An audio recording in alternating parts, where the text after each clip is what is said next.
I have always believed that some moments arrive without warning, folding themselves into ordinary until suddenly they feel unforgettable. That's how it began for me. I wasn't searching for anyone, least of all for the kind of connection that rewrites the way you see yourself. But life has a strange habit of delivering what you never thought you needed. My name doesn't matter as much as what I felt. But to make this story whole, you should know me as the man who walked into a quiet bookstore one autumn afternoon and saw him for the first time. His name was Carver, and from the beginning it carried a weight, a sharpness that matched the way his gaze cut across a room. He was extraordinary in the way most people imagine beauty. No perfect symmetry or polished charm, but there was a quiet pull in his posture, the way he lingered over words, as if he wanted to understand them fully before letting them go. I remember standing between shelves lined with novels no one had touched in months. Carver was there, leaning casually against the worn wood, a book half open in his hands. Our eyes caught briefly, like strangers testing the temperature of a new conversation. He smiled faintly, a gesture that felt both guarded and inviting, and I realized I had already forgotten why I had come into that store in the first place. "Looking for something particular?" he asked. His voice carried a steadiness, though his eyes hinted at mischief, as if he already knew the answer would matter less than the exchange itself. I told him no, I wasn't searching for anything, but as I said it, I knew I was lying. Maybe not about the books, but about something deeper, because the truth was that I had been waiting for a reason to stop feeling invisible. We talked for an hour in that cramped space, conversation drifting effortlessly between authors, music, and pieces of ourselves that strangers don't usually reveal so quickly. I learned that Carver had grown up in a small town he never spoke fondly of, that he carried himself like someone who had survived too many unspoken battles, and that he was drawn to people who noticed details, the curve of the sentence, the pause before a laugh. When I left, he handed me the book he had been reading. "You should try this one," he said. "It's better when it's shared." The word struck me as peculiar, intimate, as though he had invited me into something more than just a story on paper. Over the next weeks, we met again and again, not by accident but by design. Coffee shops, long walks through quiet streets, hidden places where the world felt smaller and easier to navigate. Carver had a way of listening that was disarming. He didn't just wait for me to finish. He absorbed each word as though it carried weight.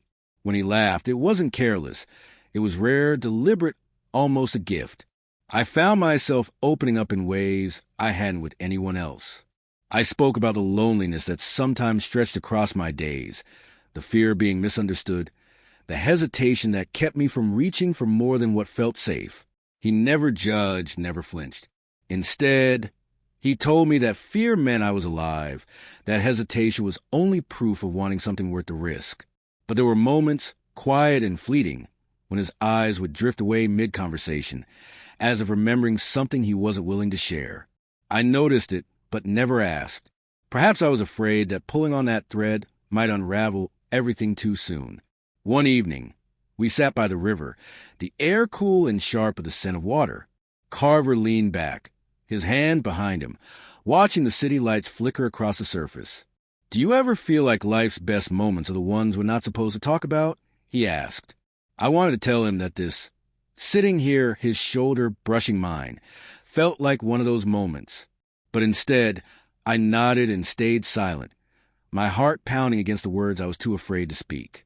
It didn't take long before our closeness grew heavier, pulling us towards something neither of us named aloud. He started to linger longer when we parted, his hand brushing against mine, his smile carrying a question I wasn't ready to answer. The boundaries between friendship and something deeper blurred with every glance, every pause between words. One night, in the dim light of his apartment, he admitted something that caught me unprepared. We had been talking about nothing in particular, the kind of trivial stories that fill the silence when two people are simply glad to exist near each other, when he stopped and looked at me with unusual intensity. "You make me feel," he began, his voice low, almost uncertain. Then he shook his head, as though searching for the right phrase. "I can't explain it. It's like extreme pleasure, but not just in the way you think. It's here." He touched his chest, over his heart. "You make things lighter, easier." His words lodged inside me, both comforting and unsettling. I wanted to believe them, to hold them tightly, but a part of me wondered why he looked so conflicted as he said them. It was as if he carried both truth and hesitation in the same breath. I smiled in response, not because I didn't feel the same, but because sometimes words are too fragile to hold the weight of what we mean. That smile, simple as it was, became the language I used when I couldn't risk breaking the spell we had created. Yet as I left that night, something gnawed at me. His confession had been beautiful, yes, but also unfinished. It felt like there was a shadow in his voice, a trace of something unsaid. I told myself it didn't matter, that all love carried pieces of mystery. But deep down I knew better. Love, real love, doesn't hide in shadows. And so, while our story was just beginning, the cracks were already forming beneath the surface. The weeks that followed were colored by a brightness I hadn't felt in years. Each day seemed to carry a small promise, a reason to wake with something resembling hope. Carver had woven himself into the rhythm of my life so naturally that I often wonder how I had ever moved through the world without him. We found comfort in the ordinary. Cups of coffee that stretched into hours, late-night drives with the windows rolled down, the quiet warmth of shared silence. It wasn't the grand gestures that bound me to him, but the subtler things, the way he tilted his head when he listened, how he'd quote half a line from a poem and leave me to finish it, the unexpected laughter that slipped from him when he forgot to guard himself. It didn't take long before people began to notice the change in me. My coworker, Miles, mentioned it one afternoon. "You've been walking around with that look," he said, sipping his tea with an amused grin. "What look?" I asked, feigning ignorance though my flushed face betrayed me. "The look of someone who's finally found something worth staying up late for," he replied. His tone was playful, but beneath it was curiosity. I shrugged, unwilling to explain, because what Carver and I shared felt too delicate to place in the hands of others. Yet not everyone's observations came with warmth. One evening, while Carver and I lingered outside a small diner, his friend Tobias appeared unexpectedly. Tobias was sharp in a way that made me uneasy. His words always edged with humor that cut too close to the bone. He greeted Carver with familiarity, pulling him into a quick embrace, and then turned his gaze on me. "So this is the guy," Tobias said, his smile quick but unreadable. "I've heard you talk." Carver shifted slightly, his hand brushing against mine, as if to tether me to him. "This is him," he confirmed. There was no malice in Tobias's tone, but something about his eyes unsettled me. They lingered too long, as though searching for cracks in a wall I didn't know existed. Later that night, I asked Carver about it. "He's protective," Carver explained, though his voice carried a hesitance. "He thinks he knows me better than anyone else. Sometimes he forgets I don't need him to." I wanted to believe it was nothing more, but Tobias's presence left an imprint I couldn't shake. Still, I buried the discomfort beneath the growing warmth between Carver and me. Our bond deepened in ways that felt almost sacred. He began to share fragments of himself he hadn't revealed before, the ache of a family who didn't understand him, the years he spent hiding parts of who he was, the restless longing that drove him to places where no one knew his name. I listened, absorbing each detail, feeling honored to be entrusted with the pieces he kept locked away. One night, lying side by side on his couch, he turned toward me with an intensity that silenced the air. "You're different," he said softly. "You don't just look at me. You see me. Do you know how rare that is?" I felt my chest tighten, my breath catching in the space between us. "I see you," I whispered back, and I meant it more than I had ever meant anything. But even as he spoke those words, I couldn't ignore the flicker of doubt that crossed his features, gone as quickly as it appeared.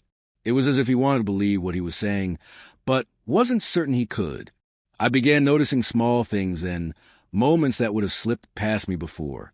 His phone lighting up with messages he didn't open in front of me, a pause before answering certain questions, his eyes flicking away as though the truth hovered just beyond reach.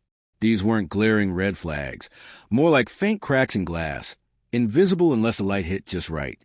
One evening, after a long day, I found myself walking him home. The air was thick with the scent of rain, the streets glistening under the glow of street lamps. He slipped his hand into mine, his touch firm yet distracted, as though part of him was elsewhere. "Tell me something," I said, breaking the silence. Do you think this us can last? He glanced at me, his expression unreadable. Why wouldn't it? No reason. I lied, forcing a small laugh. I just want to know if you see what I see. For a moment his face softened, and he pressed a kiss against my temple. I see more than you think, he murmured. But as he said it, I caught the faintest hesitation, like an actor stumbling over a line rehearsed too many times. That night, I lay awake replaying the conversation. His words should have comforted me, yet they echoed with uncertainty. My chest ached with the possibility that what I held so tightly might be slipping through my fingers without my realizing it. Still, I chose to silence the voice inside me. Love has a way of convincing us that doubt is nothing more than fear, that cracks are merely shadows. I clung to moments that felt unshakable, the laughter, the closeness, the quiet confessions, and told myself they outweighed the rest. And yet, beneath the sweetness, something darker stirred, the beginnings of a storm that hadn't yet broken, but whose thunder I could already hear if I dared to listen. I had convinced myself that love was strong enough to quiet doubt, that the questions I buried would dissolve if I clung tightly enough to the moments that felt whole. But truth doesn't vanish when ignored. It waits, patient and sharp, for the moment it can no longer be silenced. The first real fracture came on a night when Carver was distant in a way I couldn't disguise to myself anymore. We were sitting across from each other at a small cafe, the same one where he had once leaned in with stories that made me feel as if I were the only one alive. This time, though, his eyes wandered. He stirred his coffee absent-mindedly, his attention darting to the door every time opened. "You're somewhere else tonight," I said quietly. He blinked, startled, then smiled in that careful way of his, the one that never reached his eyes. "Just tired. Long week." I nodded, pretending to accept it, though my chest tightened with unease. It wasn't exhaustion I saw in him. It was absence, and it was growing. Over the next days, the signs multiplied. Calls unanswered, messages read but not replied to until hours later, his voice carrying a distance even when he was near. He laughed less, touched less, offered less of the quiet tenderness that had once seemed endless. Then came Tobias. It was late when he called me, his voice rough and deliberate. "I don't know if it's my place to say this," he began, "but you deserve to know the kind of person you're giving yourself to." My grip on the phone tightened. "What are you talking about?" A long pause stretched across the line. "Carver doesn't stay in one place. He never has. He builds these beautiful illusions, makes people believe they're the only one. And then he leaves them broken. I've seen it before. I don't want you to be next." I wanted to dismiss it as jealousy or cruelty, but Tobias's tone carried something heavier, regret, maybe, or warning. When I hung up, I tried to shake it from my mind, but the seed was planted. Every glance, every hesitation in Carver's eyes grew sharper under its weight. The truth came on a night I hadn't expected. I had stopped by his apartment unannounced, carrying takeout and a restless need to be near him. His door was unlocked. I stepped inside, my voice light as I called his name. Silence answered me first. Then, from the back room, the faint sound of laughter, his laughter, mingling with someone else's voice. My stomach dropped, the bag in my hand suddenly heavy. I followed the sound, each step louder in my own ears, until I stood in the doorway. Carver was there, his posture relaxed in a way I hadn't seen in weeks, his arm brushing against someone else's as they leaned close over the glow of his phone. It wasn't the physical proximity that shattered me. It was the ease, the intimacy, the unspoken comfort between them. He looked up then, and our eyes met. The shift in his expression was instant, from joy to panic, from openness to guardedness. He stood quickly, as if distance could erase what I had already seen. "This isn't," he began, but the words fell flat. I swallowed hard, my throat tight. "Who is he?" Carver hesitated too long. That silence was louder than any answer. The other man, clearly uncomfortable, excused himself with muttered apology, leaving the two of us alone in the heavy air of the room. Carver ran a hand through his hair, his face etched with something between guilt and defiance. "It's not what you think," he said finally. I laughed, but it was hollow, foreign even to my own ears. "Then tell me what it is." He didn't answer. Instead, he stepped closer, his voice softer. You have to understand what I feel with you is real. It's just, his words faltered, his gaze dropping. I needed more. Or maybe I thought I did. The confession hit harder than any denial could have. My chest tightened, breath shallow as I tried to reconcile the man who once made me feel chosen with the one standing before me now, admitting to betrayal. You said I made things lighter. I whispered. You said I made you feel something rare. You do, he replied quickly, almost desperately. That hasn't changed. He broke off, his frustration evident. I can't explain it. It's like I wanted to feel everything at once. With you, with him, with whoever could make the emptiness go quiet for a while. I stare at him, the weight of his words pressing down until I felt hollow. And then, almost cruelly, he added, when I'm with you, it's extreme pleasure. You make me feel alive. But do you? Do you feel the same? His question hung between us, raw and piercing. My answer was a smile, faint and fragile, because I couldn't trust my voice not to shatter under the weight of my grief. That smile was both a shield and surrender, the only way I could hold myself together in that moment. For the first time since we met, silence didn't feel comfortable. It felt final. That night, I left his apartment without looking back, the sound of his voice chasing me down the stairwell, apologies tangled with excuses. But none of them could undo what I had seen, what I had felt. The truth was no longer hidden. Carver had betrayed me, and yet some cruel part of me still ached to believe in the warmth we once shared. Love and betrayal had fused together in a way that made it impossible to separate the two. As I stepped into the night, the rain beginning to fall, I realized the story we had written was unraveling. Each page soaked through with doubt, and yet, deep inside, I knew this wasn't the end. Not yet. The night I walked away from Carver's apartment, the rain didn't stop until morning. I remember standing beneath a street lamp, soaked and trembling, staring at my reflection in a puddle as if it could explain who I had become. I felt both hollow and unbearably heavy, like someone had carved me out but left the weight of grief behind. For days I avoided him. My phone lit up with his messages, apologies, promises, fragments of explanations that only deepened the ache. I didn't reply. I couldn't. Each word reminded me of what had broken, of the way he had looked at me while standing beside someone else. But silence has a way of amplifying memory. Everywhere I went, I saw traces of him. The bookstore where we first met felt haunted by his smile. The riverside path carried the echo of his laughter. Even the smallest things, songs playing in passing cars, the smell of coffee drifting through the air, pulled me back into moments I wished I could forget. I told myself I needed closure, though part of me already knew closure was just another word for letting go. Still, I agreed to see him one last time. We met at the same cafe where I had first noticed the absence in his eyes. He looked worn, his usual sharpness dulled by sleepless nights. When he saw me, relief flickered across his face, as if my presence alone was forgiveness. "Thank you for coming," he said softly.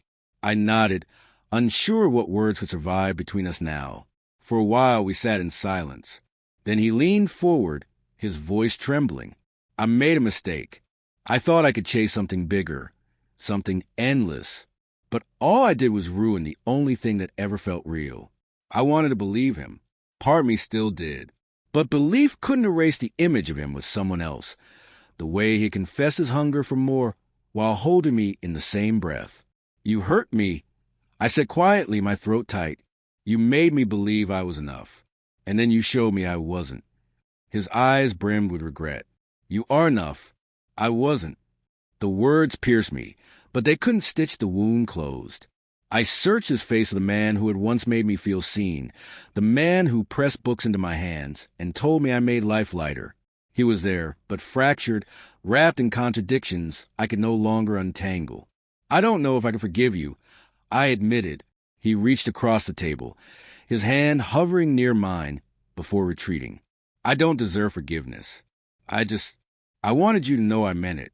Everything I said about what you make me feel, that was never a lie. I thought of that night in his apartment, of the way he asked, 'Do you?' His question had haunted me since. Did I feel alive with him? Did I feel pleasure, joy, love? Yes. But I also felt doubt, pain, and the sharp sting of betrayal. Both truths lived side by side, inseparable. I smiled faintly, the same way I had then. It wasn't forgiveness, and it wasn't acceptance. It was the only shield I had left. I believe you, I said, but that doesn't mean I can stay. His shoulders sagged, as if those words confirmed what he already knew. We finished our coffee in silence, two people sitting across from each other with the weight of everything unsaid pressing down between us. When I walked away that day, I didn't look back. For the first time, I understood that love isn't always about holding on. Sometimes it's about knowing when to let go, even when every part of you aches to stay. The weeks that followed were slow, each day a test of endurance. Some nights, I lay awake replaying the story of us, searching for the exact moment it began to fracture. Was in the way his eyes drifted, or in Tobias's warning? Or was the ending written long before I ever walked into that bookstore? Healing wasn't clean. It came in fragments. Long walks where the air didn't feel suffocating. Mornings when I woke without checking my phone for his name. Nights when I realized I could laugh without hearing his voice in the echo. Slowly, the pieces of myself I thought I had lost began to return. And yet, I couldn't deny that Carver had changed me. He had given me moments of genuine joy, even if they were shadowed by betrayal. He had shown me what it meant to feel deeply, to risk vulnerability, even when the cost was heartbreak. I learned that love is not always permanent. Sometimes it's a season, brief and beautiful, meant to teach us who we are when the leaves fall away. When I think of him now, I don't see only the betrayal. I see the night by the river, the bookstore aisle, the way he touched his chest and said I made things lighter. Those memories hurt, but they also remind me that I am capable of love that runs deep, love that survives even after trust has been broken. And so, when he once asked me if I felt it too, if I felt the same pleasure, the same life he claimed I gave him, I know my answer. I did. I still do. But sometimes love isn't enough to keep two people together. Sometimes it's only enough to keep one person moving forward. The story didn't end the way I imagined, but it gave me a truth I will carry always, that even in betrayal, there is something worth remembering, something that shapes you, scars you, and reminds you that you were brave enough to feel. And for that, I smile, not because it didn't hurt, but because I survived.